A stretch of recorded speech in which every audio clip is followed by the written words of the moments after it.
It was a beautiful start to the Friday for a lot of us, but it comes after parts of the state have been drenched for much of June so far. And that can be bad news for farmers who like their weather in moderation. Some have had to cancel lucrative days of agro-tourism. And News Center Maine's David Guilford looks into some of the problems and solutions in our fields. Maine farmers have hundreds of years of trial and error from which to learn. Yet, when your industry depends so much on the weather, there's always a bit of gambling involved. This is the strawberry field, at least one of them, the big one. Mike Goss of Goss Berry Farm in Mechanic Falls plants his strawberries elevated and under plastic, a method he says is more expensive but yields ripe berries earlier than the other farms in town, making Goss Farm an early season destination for people picking their own carton.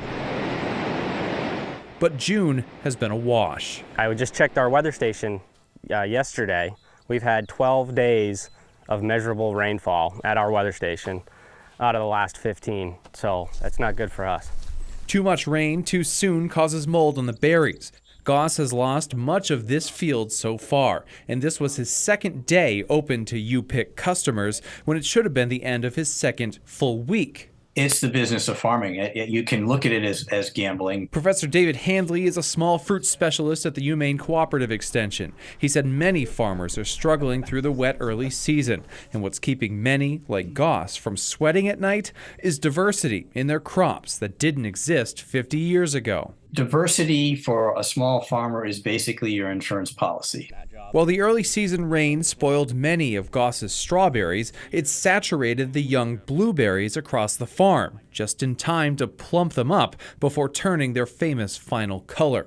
Farming can be a frustrating endeavor, but for those who can weather the storms, they get the best office around. There's some days you're just kicking yourself thinking, why am I farming? Because it's just so difficult. And there's other days where you look up at the blue sky and the clouds and the birds chirping and you think, why would I want to do anything else? In Mechanic Falls, David Guilford, News Center, Maine.